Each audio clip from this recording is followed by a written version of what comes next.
Assalamualaikum warahmatullahi wabarakatuh. Perkenalkan, nama saya Tiffany Intania Siregar dengan NIM 201210291.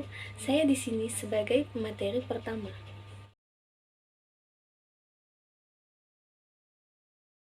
Assalamualaikum warahmatullahi wabarakatuh. Perkenalkan, nama saya Yeti Nurana Kennedy Putri. Di sini saya sebagai pemateri kedua NIM 2012-10303. Sekian, terima kasih. Jangan lupa menonton video dari saya.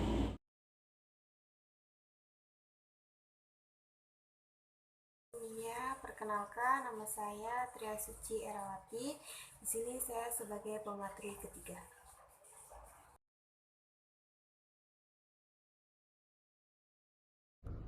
Assalamualaikum warahmatullahi wabarakatuh. Perkenalkan, nama saya Egy Adya Wijaya. Saya sebagai pemateri keempat.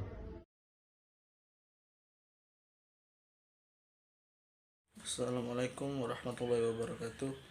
Perkenalkan, nama saya Wahyu Kurniawan. Saya sebagai pemateri kelima.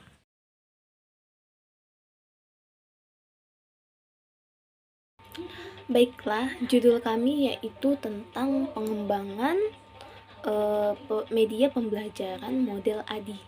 Nah, pada hari ini yaitu pembahasannya ada 4, yaitu yang pertama pengembangan model pembelajaran ADI, yang kedua yaitu pembahasannya tahap-tahapan model pengembangan pembelajaran ADI, yang ketiga yaitu argumentasi pengembangan pembelajaran ADI, yang keempat yaitu yang terakhir kelebihan dan juga kekurangan dari model pengembangan pembelajaran ADI. Baiklah, di sini saya akan membahas materi pertama yaitu pengembangan pembelajaran model ADI. Menurut Branch pada 2009, ADI adalah akronim untuk menganalisis, mendesain, mengembangkan, mengimplementasi dan juga mengevaluasi.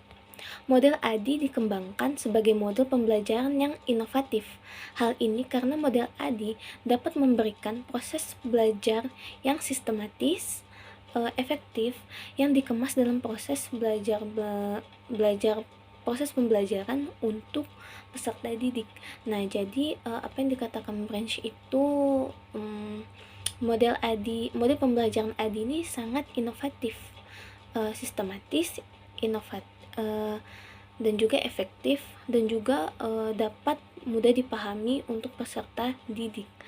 Selanjutnya, model desain pembelajaran ADI merupakan model pembelajaran yang memiliki komponen-komponen yang meliputi analisis kebutuhan sesuai dengan masalah yang ditemui, menentukan strategi pembelajaran, memproduksi program dan bahan ajar, kemudian melaksanakan program pembelajaran tersebut, dan yang terakhir yaitu melakukan evaluasi program pembelajaran dan evaluasi hasil belajar peserta didik.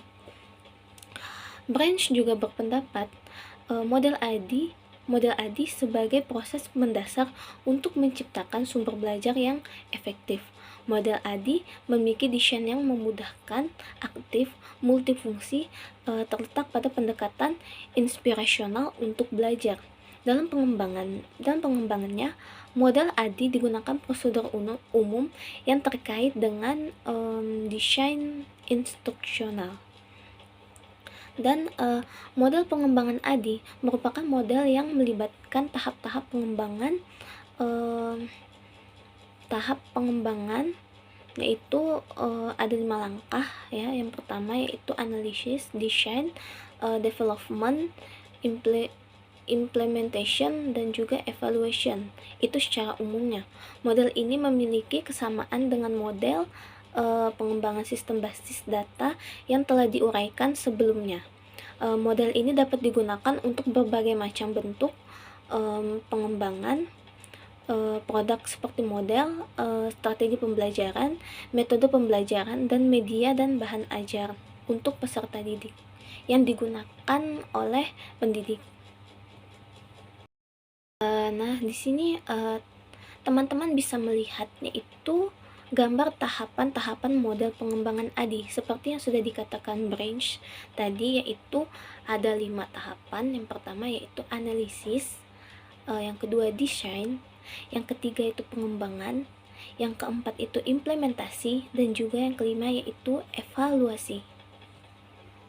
Yaitu tahap analisis. Tahap analisis bertujuan mengidentifikasi masalah atau kesenjangan pada suatu kinerja. Analisis juga merupakan tahapan pertama yang harus dilakukan oleh seseorang pengembang pembelajaran.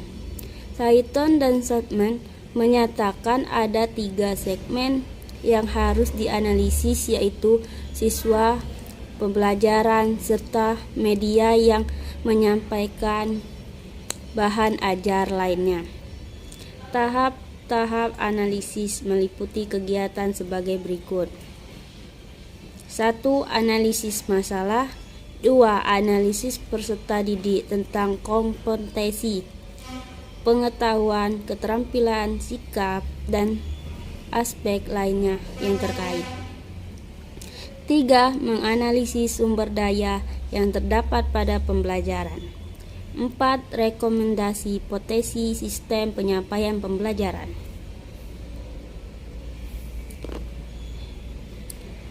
Yang kedua, tahap desain. Tahap ini memiliki tujuan untuk memverifikasi kinerja yang akan dicapai dan pemilihan metode tes yang sesuai. Selanjutnya menyusun tes, di mana tes tersebut harus didasarkan pada tujuan pembelajaran yang telah dirumuskan tadi. Kemudian tentukan strategi pembelajaran media yang tepat harusnya seperti apa.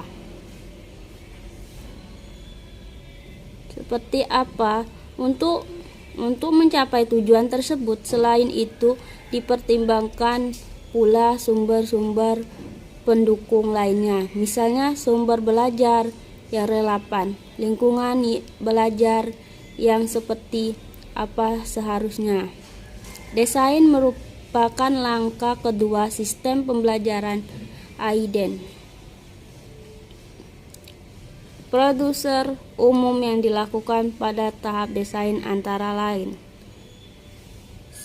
A. Melakukan inventarisasi tugas. B. Menyebutkan tujuan kinerja. C. Menghasilkan strategi pengujian. D. Menghitung laba atas inventasi. Sekian, terima kasih. Tahap pengembangan. Tahap ini bertujuan untuk menghasilkan sumber-sumber belajar pengembangan yang langkah ketiga dalam menerapkan model desain sistem pembelajaran ID. Langkah pengembangan meliputi yang pertama kegiatan membuat, yang kedua membeli, dan yang ketiga memodifikasikan bahan ajar. Dengan kata lain, mencakup kegiatan memilih, menentukan metode, media, serta strategi pembelajaran yang sesuai untuk digunakan dalam menyampaikan materi atau substansi. Prosedur umum yang harus dilakukan pada tahapan pembangunan antara lain: pertama, menghasilkan konten. Yang kedua, memilih pengembangan media pendukung. Yang ketiga, pengembangan atau model bagi siswa. Yang keempat, pengembangan panduan atau modal bagi guru. Yang kelima, melakukan revisi pada tes formatif. Yang keenam, melakukan uji coba. Yang selanjutnya, tahap implementasi, yaitu langkah nyata untuk menerapkan sistem pembelajaran yang sedang dibuat. Pada tahap ini, sistem pembelajaran sudah siap untuk digunakan. Adapun prosedur umumnya terdiri dari dua. Yang pertama, menyiapkan pendidik yang bertujuan untuk menyiapkan produk sebelum melakukan pembelajaran. Dan yang kedua, menyiapkan peserta didik untuk bertujuan menyiapkan peserta didik sebelum melakukan pembelajaran. Tahap evaluasi. Evaluasi merupakan langkah terakhir dari model desain sistem pembelajaran ADDIE. Evaluasi adalah sebuah proses yang dilakukan untuk memberikan nilai terhadap program pembelajaran. Evaluasi terhadap program pembelajaran bertujuan untuk mengetahui beberapa hal, yaitu yang pertama, sikap siswa terhadap kegiatan pembelajaran secara keseluruhan. Yang kedua, peningkatan kompetensi dalam diri siswa yang merupakan dampak dari keikutsertaan dalam program pembelajaran. Dan yang ketiga adalah keuntungan yang dirasakan oleh sekolah akibat adanya peningkatan kompetensi siswa setelah mengikuti program pembelajaran. Argumentasi pemilihan model pengembangan ADDIE. 1. Model ADDIE merupakan salah satu model prosedural, yaitu menggambarkan pentingnya alur atau langkah-langkah sehingga menghasilkan produk. Hal ini sesuai dengan salah satu karakteristik dari sejarah yang mementingkan kronologi waktu. Yang kedua adalah model ADDIE relatif sederhana, namun menampilkan tahapan dan komponen yang dikembangkan secara rinci, sehingga dapat membantu kemampuan awal mahasiswa yang ingin melakukan penelitian dan dapat digunakan untuk mengembangkan bahan ajar. Yang ketiga adalah model ADDIE merupakan model yang banyak digunakan oleh peneliti lainnya dan tahapannya hampir mirip dengan model CAM dan model Briggs. Kelebihan dan kekurangan model pengembangan ADDIE. Kelebihan, model ini sederhana dan mudah dipelajari, serta strukturnya yang sistematis. Seperti kita ketahui bahwa model ADDIE ini terdiri dari 5 komponen yang saling berkaitan dan berstruktur secara sistematis, yang artinya dari tahapan yang pertama sampai tahapan yang kelima dalam pengaplikasiannya harus secara sistematik. Tidak bisa diurutkan secara acak, atau kita bisa memilih mana yang menurut kita ingin didahulukan. Kekurangan model desain ini adalah dalam tahap analisis memerlukan waktu yang lama.